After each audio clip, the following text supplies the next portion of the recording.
Hello, beautiful people. Today is 26th of July. My name is Sahil and welcome to Newspaper Analysis. Friends, today we'll see a quote from Evo Morales, who was the former president of Bolivia.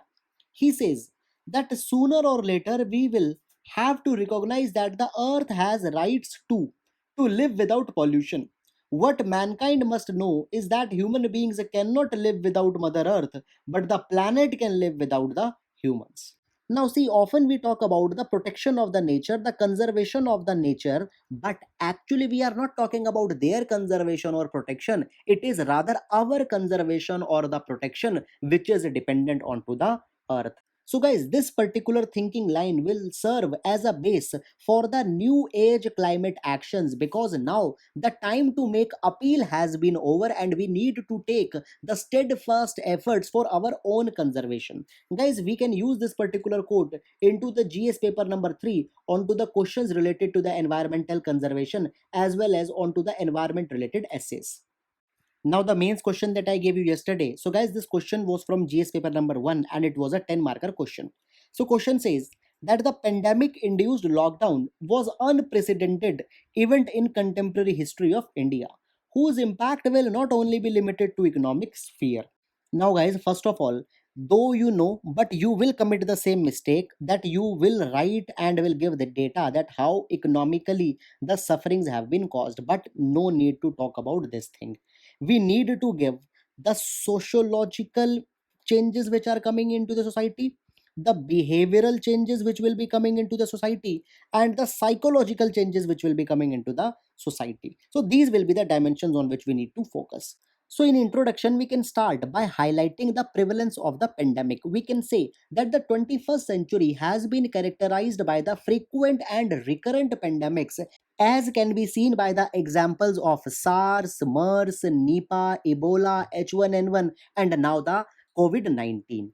And a logical attempt to contain the infectious pandemic is a lockdown. But the lockdown induced by COVID 19 has been unprecedented into the scale on which it has been executed, and India happens to be the largest democracy with the most stringent lockdown which was imposed. Now, this lockdown will be bringing changes on various parameters and not only onto the economic front. So, these are the three parameters. On social parameter, our society is fragmented onto the basis of caste, and incidentally, lower the caste, lower the economic viability has been seen. And because of less economic viability, people from the lower caste will not be able to maintain the hygiene, will not be able to maintain the sanitary living conditions. The divergence and touch me not behavior between the higher classes, economic well off classes, and the lower classes will further increase, and a sharp divergence will be coming.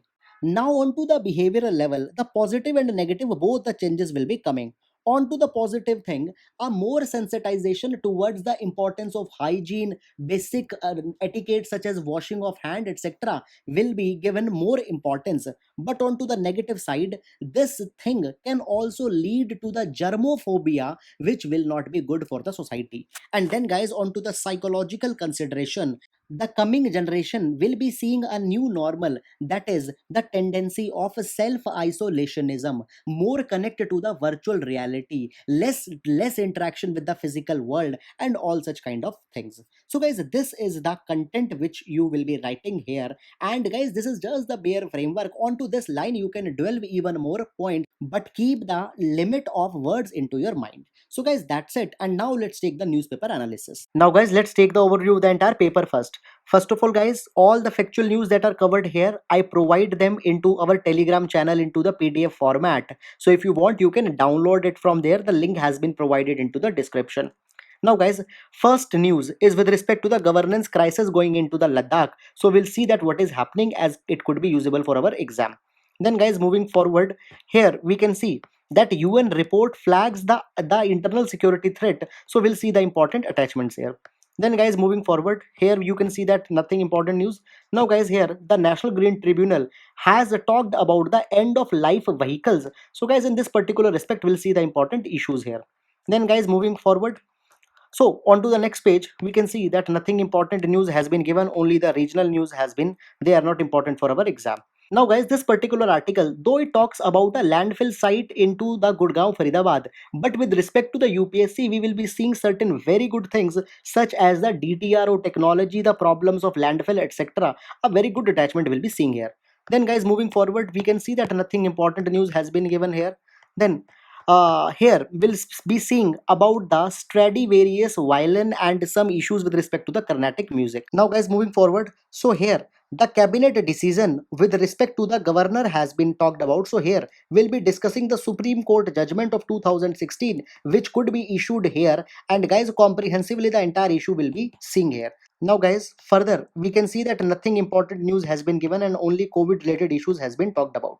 Now here we can see that IIT Kharagpur had developed the rapid test kit, so we'll be seeing that particular issue. Then, guys, Kashmiri saffron has been mentioned here, so we'll see with respect to the exam. Then Australia has rejected the China sea claim, so we'll see that what has been given here. Then, guys, moving forward onto the business page, only the corporate related news has been given, not important for our exam. Now, guys, today's highlight the science and tech page. See, first of all, certain concepts. Guys, here, COVID, etc. has been mentioned. Now, these news are not important for your exam because nothing substantial development is coming out of here. These are some studies, some findings, and they will be changing hundreds of times till your exam will happen. So, guys, please don't go into such kind of things, not at all useful for your exam. Then, guys, see here, the lockdown science has been mentioned. So, guys, we'll see some very good points with respect to the essay here into this particular article. Then, guys, here, the predecessor, tiny bug layer has been mentioned. So, we'll see that what has been given here. Then, guys, here, how elephants bend their heads, not important for our exam. Then, guys, again, COVID, serological survey of Delhi, not important for our exam because these things are not some breakthrough. Here, guys, the confluence of the seas has been mentioned. And finally, the sports page, nothing important has been given here. So now, guys, let's take the newspaper analysis in detail. Now, guys, starting up, so the first news we can see here is the looming governance crisis that is going on into the Ladakh. Now, guys, see, in 2019 we all know that the status of Jammu and Kashmir was changed, and the virtual autonomy which was given by article number 370, it was taken back. So, guys, in a nutshell, article 370 was giving an immunity to Jammu and Kashmir with respect to the various laws and legislations which were applicable to the country. Now, what happened? First of all, the presidential order was passed, whose name was the Constitution Application to Jammu and Kashmir Order 2019, and it said that the entire constitution which is applicable to the India is now will be applicable to Jammu and Kashmir. So the virtual autonomy ended here. Then, guys, the next thing which occurred was the Jammu and Kashmir Reorganization Act of 2019, which bifurcated the state in two parts. One became the J&K Union Territory and other became the Ladakh Union Territory. Now, guys, as division has been carried, so the complex division of asset, job portfolios, department, etc. was to be carried, and the negotiation on this particular thing began. And, guys, onto the sidelines, some extra information. See, in November 2019, there was even a 2 day conference, that is replication of good governance practices in UT of Jammu and Kashmir and Ladakh.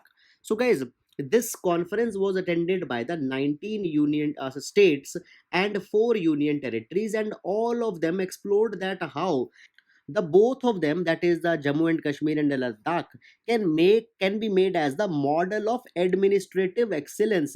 And there the Sushasan Sankalp was taken, where it was pledged that the digital governance practices, citizen centric grievance redressal mechanisms, and the successful national governance initiatives which will be made applicable to the Ladakh and Jammu and Kashmir.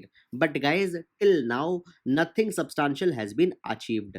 Now, guys, though for Jammu and Kashmir condition is good, because for Jammu and Kashmir the domicile rules have been notified, which we have also seen earlier into the classes.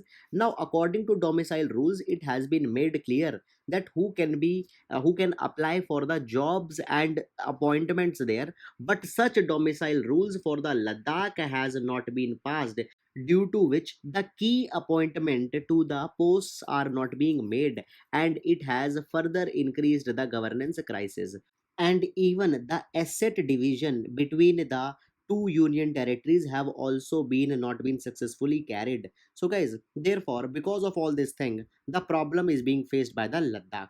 Now, in guys our GS paper number 2, governance has been explicitly mentioned. So there a direct question onto these lines can also be asked. So please keep all these things references into your mind. So that's it. Now we'll move to next. In GS paper number 3, the internal security challenges have been mentioned explicitly, and terrorism happens to be a very prominent internal security threat. Now, guys, in this particular reference, United Nations has issued a report recently and had flagged the terrorism threats into the southern India. So, guys, first of all, 26th report by the Analytical Support and Sanction Monitoring Team, which is under the United Nations, and under the report, two major observations have been made. First of all, it has been said that the ISIS is now having the active member base into the states such as Kerala and Karnataka. And guys, apart from the ISIS, Al Qaeda in Indian subcontinent is also having the active member base of nearly 150 to 200 members into the countries such as Bangladesh, India, Myanmar, and Pakistan. And even AQIS is planning the terror attack into the region. So, guys, by this particular example or reference, we can say that terrorism, which earlier happened to be the phenomena of the boundary region, is now reaching the hinterlands and is becoming a prominent internal security threat. And even if I give you one more reference, then in 2019, the ISIS, or also called as Daesh, they had said that they successfully had established the Indian province, which might be used by them for the mobilization of recruits for funding and all these kind of things. Now friends, if we move little bit beyond the scope of this particular article, then what could be the reason that such a spike is being noted into the hinterlands of India? So guys, one reason for this thing is the developments which have been carried last year into the Jammu and Kashmir, notably the removal of Article number 35A and Article number 370. Now, guys, terrorist outfits, they depend on to the sympathy and radicalization towards a particular ideology, and always there are the vulnerable youth or vulnerable people who could be the bait. And now, because of the excuse of this event, these vulnerable youths are being now lured by the terrorist outfits. So this is high time that the intelligence agencies and enforcement agencies should come together and should successfully make a crackdown on this particular trend which is going on. And now, guys, as a solution or a way forward, what we can do, we need to ramp up the intelligence capabilities so that we can crack down onto the pattern that is going on. And in that particular direction, we can utilize the NAT grid or the National Intelligence Grid, which we also discussed a few days back.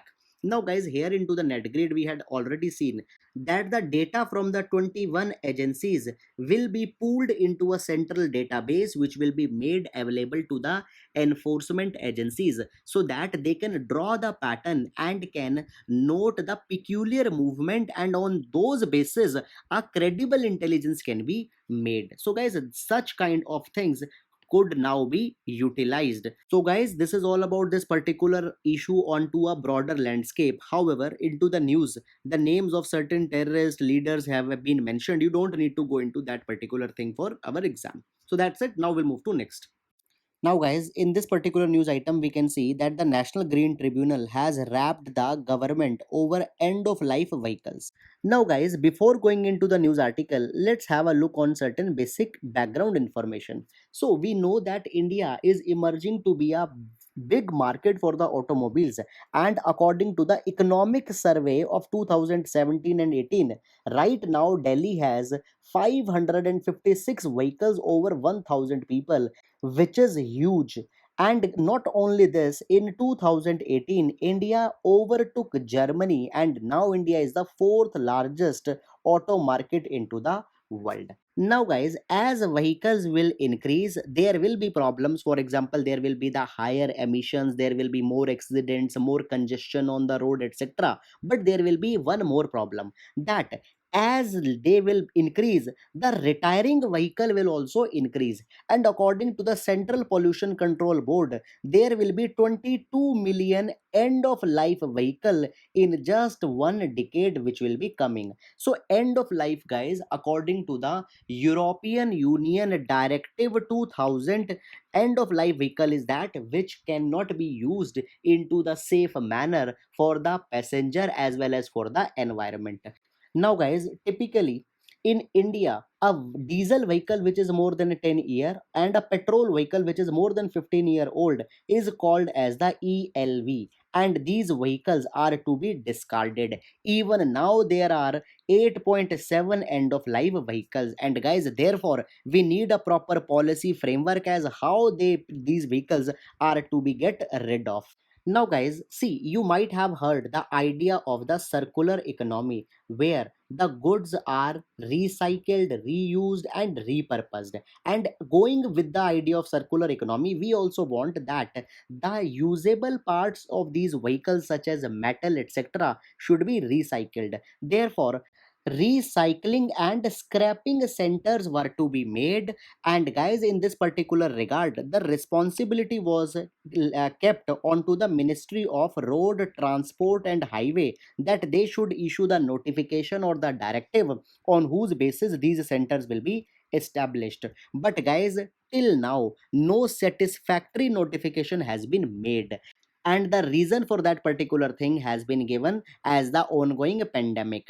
Though guys, preliminary notification has been given, but they are not satisfactory on all the counts. Therefore, now National Green Tribunal has given a 2 month extension to the MORTH, that they should finalize all the directives with respect to the establishment of recycling and scrapping center.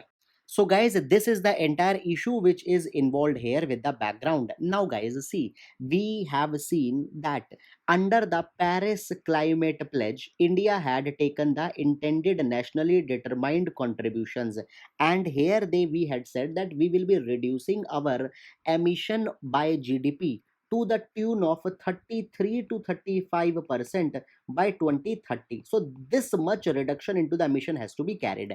And as end of life vehicles will not be discarded, we know they are more polluting. So on that particular front also, they are discarding and they are recycling, their scrapping is very much necessary. And guys, one more information, not only MORTH is involved here, Ministry of Environment, Forest and Climate Change is also involved with respect to designing a framework that how into the environmentally sustainable manners the components which can't be recycled, for example lubricant, oil, etc., how they can be discarded.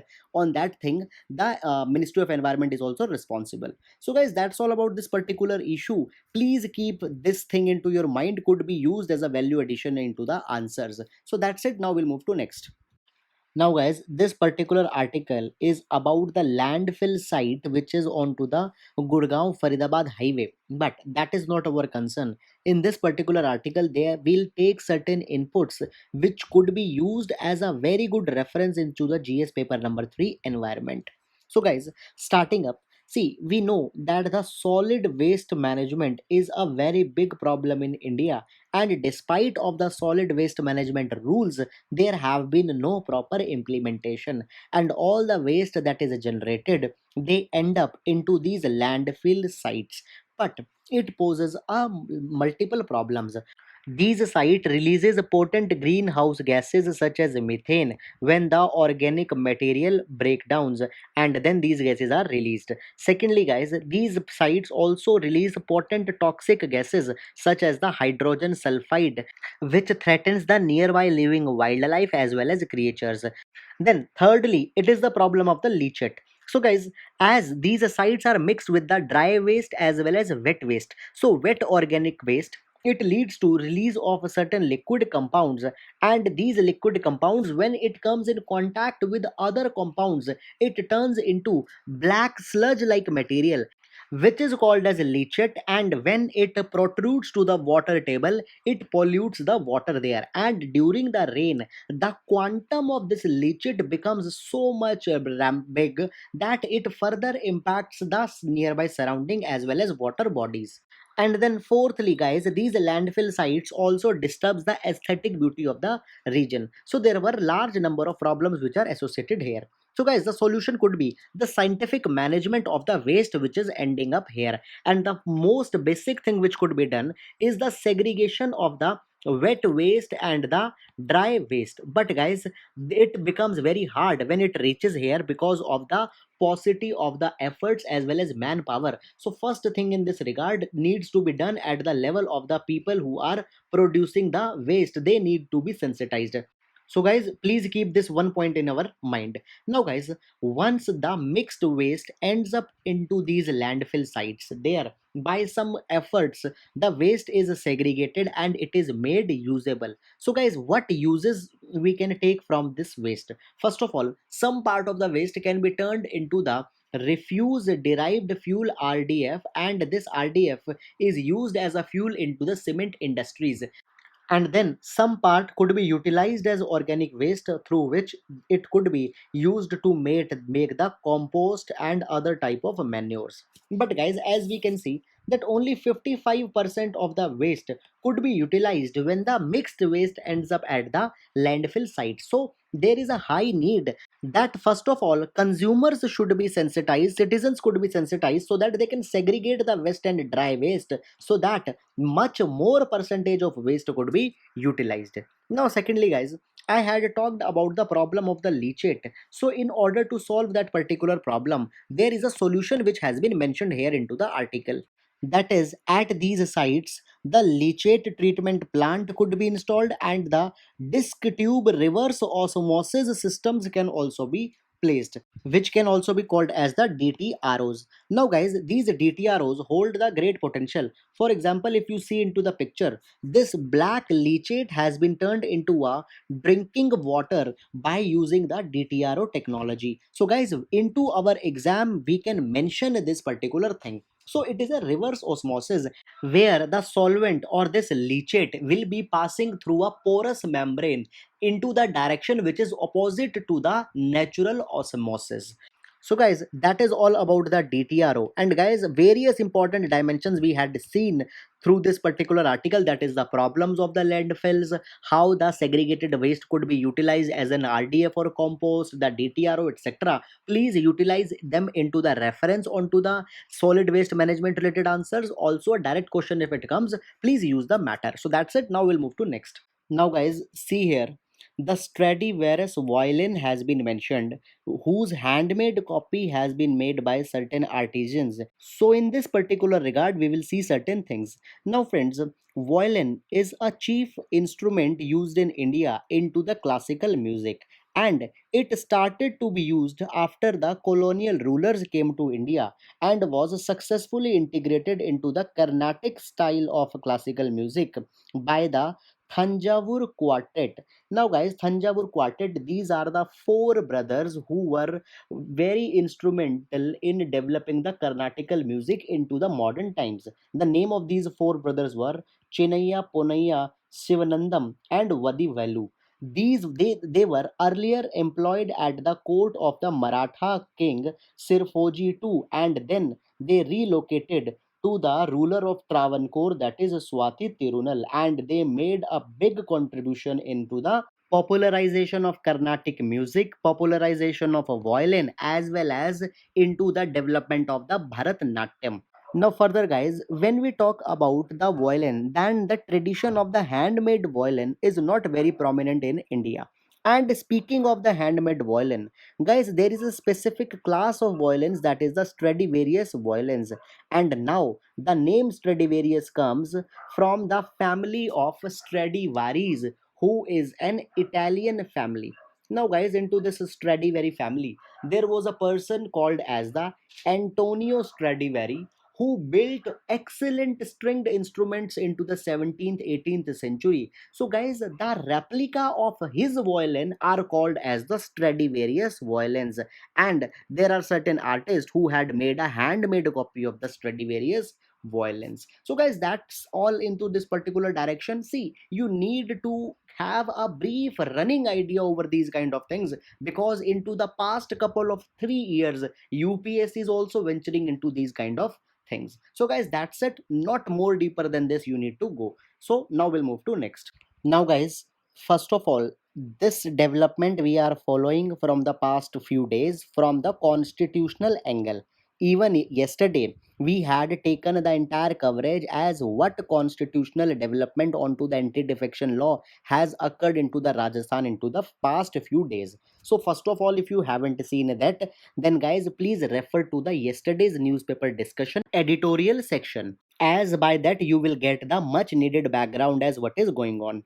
So now, as crisis is unfolding, so two groups have been made. One led by the Sachin Pilot and MLAs, and other by the led by the present chief minister. So, guys, it is being said that who actually truly represents the government or enjoys the confidence of the house. So the chief minister is asking the governor that you call the session of the house, and there on the basis of floor test we will prove our confidence into the house. However, governor is little bit apprehensive in calling the session, and now guys, a constitutional issue had erupted, that do governor has the power to do that thing.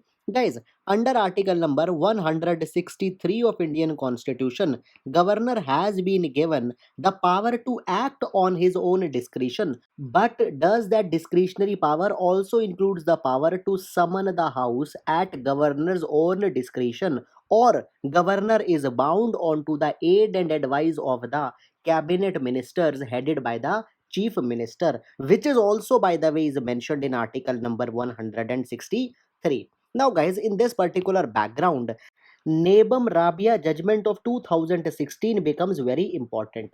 Now, guys, this judgment came into the background when the governor of Arunachal Pradesh called the assembly session in advance. So, guys, again the question arose there that can governor can summon the session at its own discretion? So, there the constitution bench of five Supreme Court judges declare that though discretionary power has been given, but that power is not wide and encompassing, because if it could have been the scene, then the constituent assembly would have written that thing very clearly. See friends, when the constitution was being drafted at that time, though into the draft constitution, constituent assembly provided the governor with the power to summon the house, but that thing was deleted later words, because it was realized that governor is just the formal head or the ceremonial executive, whereas the real executive is the council of minister plus the chief minister. So guys, the ultimate power should be there into their hands. So all this thing might have been realized by the constituent assembly, and that thing was noted into the Nebam Rabia judgment, and their Supreme Court highlighted that article 163 does not give governor the discretionary power to call the session at his own will against the aid and advice of the council of minister. Moreover, one more thing was said here into the Nebam Rabia judgment, that the discretionary power is limited to the topics such as giving assent, withholding the assent, referring the bill to the president, appointment of chief minister, etc. So guys, here into this particular episode, the governors will be bound by the decision whatever the cabinet will be giving. So guys, that's all about this particular issue, and now we'll move to next. Now guys, an important breakthrough has been made by the IIT Kharagpur, as they had developed the rapid test kits. Now, as of now, we had seen that RT-PCR is the gold standard test which is used for the detection of the COVID-19. However, there are also the serological test where the antibodies are being detected into the blood. But guys, we know that they can only tell if a person has been infected into the past, but can't tell whether the right now person is infected or not. So still, RT-PCR happens to be the gold standard into the testing. Now, guys, the kit which has been developed by the IIT Kharagpur, it takes the saliva sample, and onto the basis of the saliva, it can declare the infection in a person. And even the test results are very fast. The test can be obtained within 1 hour. And not only this, it is also very affordable when it will be deployed onto the large scale. Now, guys, if we talk about this particular testing kit, then it has three things. First is a portable automated pre-programmable temperature control unit. Then the second is a special detection unit on genomic analysis where the saliva sample will be taken. And the third is a customized smartphone app on which the test results will be given. And guys, on that particular basis, the entire test will be carried. Now, not only it is comparatively affordable and very fast, but it also saves the capital cost, guys, because the typical RT-PCR testing machine only cost more than 15 lakh rupees. And therefore, as we need to enhance the testing capability further in order to contain the subsequent waves of COVID-19, we need to deploy the testing substantially. And there, such kind of affordable test can be used because they could be deployed substantially. So, guys, this is the entire issue in this particular regard. It is a very positive development and can be used into your answers. So, guys, that's it. Now we'll move to next. Now, guys, here we can see that Australia had also formally rejected the China's claim into the South China Sea. So, guys, just recently, Australia had made a formal declaration into the United Nations and had said that the China has no legal basis to claim the territories into the South China Sea. Now, guys, if you can see into this map, this red line is the 9 dash line, and China says that region within this 9 dash line is the Chinese sovereign region. But due to this particular thing, the maritime rights of the nations such as Philippines, Malaysia, Vietnam, Brunei, etc. are being impacted. And guys, this unilateralism has been criticized by USA for so long, and even Australia is becoming vocal now and had made the formal declaration.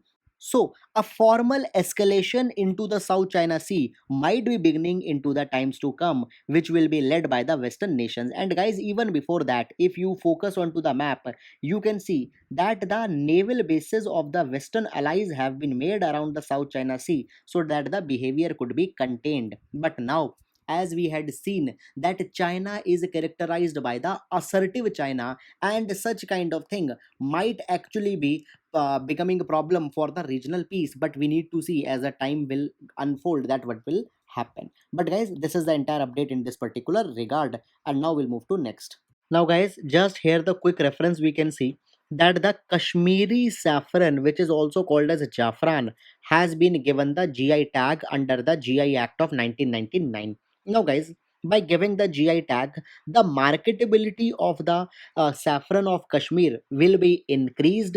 There will be the better price discovery. And thirdly, GI tag will provide for the strict penalties in case of adulteration and the unfair usage of the names. So, guys, the unfair tendencies will also be reduced. Now, guys, if we talk about the Kashmiri saffron, then there is a problem that now there are less number of people who are going into the cultivation. Moreover, the land under the saffron is also being reduced. But as better price will be given by the GI tag, so there is a possibility that the production into the times to come will increase.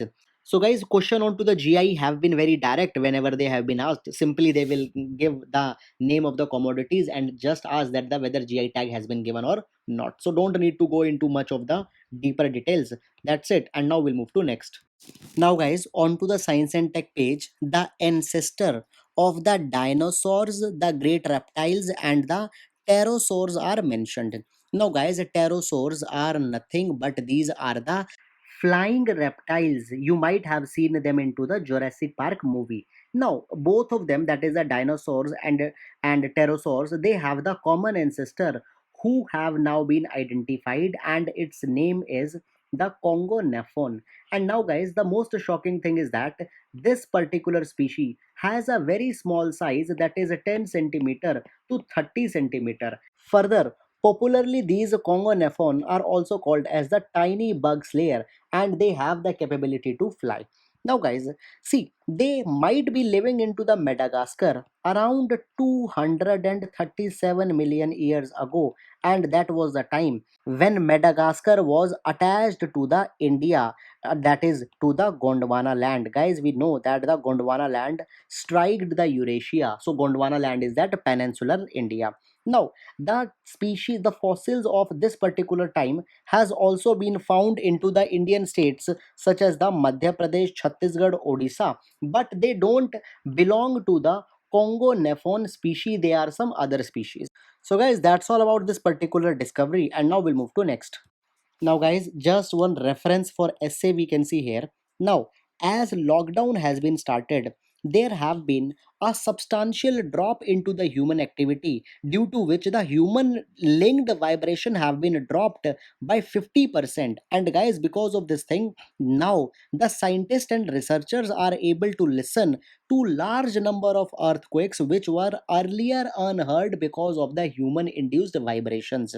Moreover, guys, see, because of the lockdown, such an unprecedented event has been created into the history that scientists are deciding that we should call this entire phase as anthropause, because a kind of a pause have came into the activities of the mankind. Now, guys, before the anthropause, you might have also came across the anthropocene, where the scientists are debating that whether we should call the present geological time frame as anthropocene because of the huge impact that humans have led on the earth. And guys, out of this huge impact, suddenly a quiet have came. So guys, these are certain thought provoking issues which you can utilize into the essay whenever we are talking about the human conquest, human endeavor, etc.